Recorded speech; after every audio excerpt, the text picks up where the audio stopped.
When people become elusive in their ways, they feel that they're always going to go scot-free when they send out negative energies or destructive energies through black magic or witchcrafts. The propaganda of the return to sender effect is a natural mechanism of the universe. The universal law of return to sender is something most likely more effective in the spiritual communities today. When people feel that there's nothing wrong with throwing black magic on another individual based on their selfish reasons or envious nature of being, they easily forget that their black magic, hexes, voodoo, hoodoo, binding spells, or Santeria magic never comes back to them. Hence, they believe that their magic vanishes in the thin air. They forget to dissect the truth that hexing another individual who's done nothing to you is an illegal thing to do. The universe has a way of protecting the innocent individuals whose hands are clean from wickedness nor bloodshed. They're most likely very protected by the universe. Karma is a timeline spirit or entity that functions based on the universal scale of balance. Karma oftentimes represents justice or balance. For those who are innocent, they oftentimes wait on the side until such individual's case has been judged and a spiritual declaration has been made. Then karma begins her or their works by returning to sender whatsoever that has been illegal, obsessively and disruptively put in place to become a stumbling block to those whose life has been affected.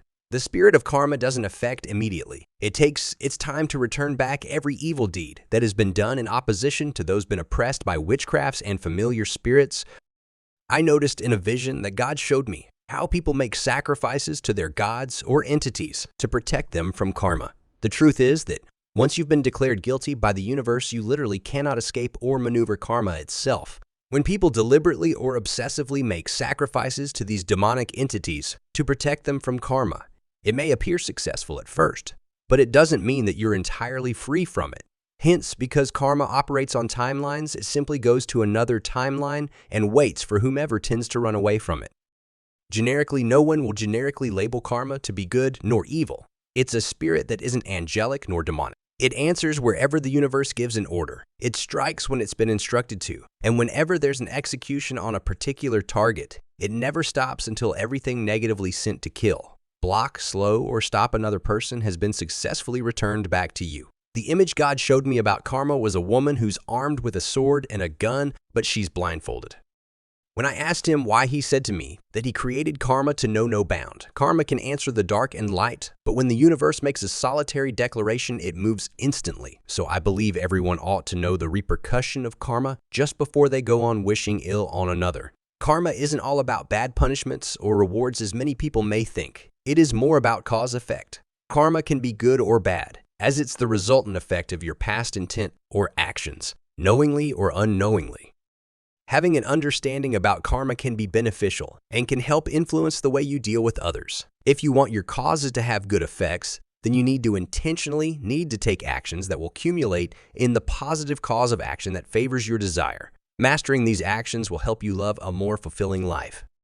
There are two subordinates of karma, namely the positive karma and negative karma, so I believe it's detrimental to inform you that whatsoever energy you choose to dwell in, whether positively or negatively, it comes back to you tenfold. These subordinates of karma's law is divided into 12 solitary set of laws, as a guiding term that governs the affairs of mankind and the human race at large. So what are the 12 laws of karma? 1. The great law, as you sow, you shall reap. Yeah, this is the first law of karma as we all know it to be instant karma. Whatever you do to someone will eventually be done to you. No escaping that. Your actions or reactions will eventually come back to you. This law is also called the law of balance. The creator of the universe is a God of balance and justice. So whatever you sow, be it good or bad, you must eat the fruits of your labor. That is why you don't just go around hating, slandering, and doing black magic or witchcraft to sabotage and block the lives of others. Karma will surely come for you, and baby, you definitely won't like the hit back. 2. The law of creation, you attract what you are, not what you want. The law of creation teaches us that we are more in control of our own lives. Most people often blame others for the wrong things that happen to them, and this is totally promiscuous. The law of creation says that we're beings that's created to also create. The law of creation is also known as reproduction or reproducing something. When you rightfully produce something, protect it at all cost. 3. The law of humanity. What you resist persists in life. For you to tackle problems to find a solution, you have to admit that you have such problem. You cannot change a situation without coming in terms with it. The law of humanity simply means that we are called to serve. Our service is needed in different areas of life. Your gifts and special talents that was given to you by God wasn't given to you just for you to keep it hidden. You're meant to shine so that men will see your light and give thanks to your Father who's in heaven.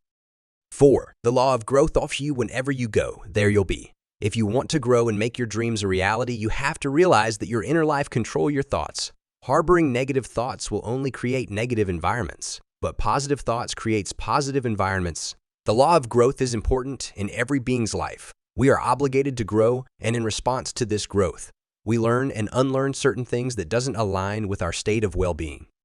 5. The law of responsibility. Our lives are of our own doing. Nothing else. This law, like the law of creation, focus on the fact that our reality is a continuous reflection of our state of mind. The law of responsibility, if I should break it down to a layman's understanding, it simply tells us that we are obligated and responsible for the outcome of our lives.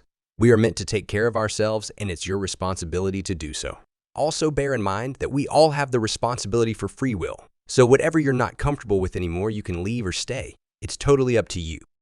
6. The law of connection. Everything you do is somehow connected. The past, present, the future, your past, present, and future are all connected. And in some way, shape, or form, your life is being influenced heavily by your past and present circumstances, and how you navigate through them is important because it determines your future. The law of creation in our modern world is very much needed. We exercise this law on a day-to-day basis too.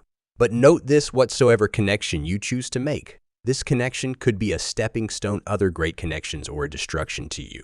So be wise. 7. The law of focus. You can't focus on two things at a time when you quest for improvement. The law of focus helps you focus on things that truly matters. The law of focus is very ficus. Very few really focus on their goals, whereas the rest just play along. This is not to hurt anyone's feelings, but if it did, then you're obviously not serious with your life and goals. Whatever you focus on grows. Do not panic, just keep going. The results will tell the world if truly you're whom you said you are. 8. The law of giving hospitality. Demonstrating our selflessness shows true intentions value. It is impossible to have a belief that wouldn't reflect on our actions. Truthfully, our actions sure proves what we truly believe in to be accommodating, which means being helpful to people even if you barely know them. The law of giving and hospitality tells us that we are meant to show kindness to one another and also giving a helping hand to one another. Many individuals in my generation these days are very stingy, and to some extremely stingy. Learn to give, and when you do, expect nothing in return. The law of giving will reward you itself because these laws has been programmed by the Most High to reward or restrain its victims. 9. The law of presence. One cannot be present if they are constantly looking backwards. We tend to forget that the present counts more. The steps taken now determine your future outcome. The law of presence tells us to be present in the moment.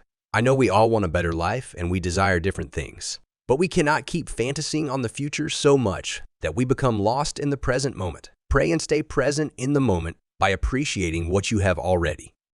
10. The law of change. History repeats itself. Unless changed, nothing changes unless you change. Yes! Read that again.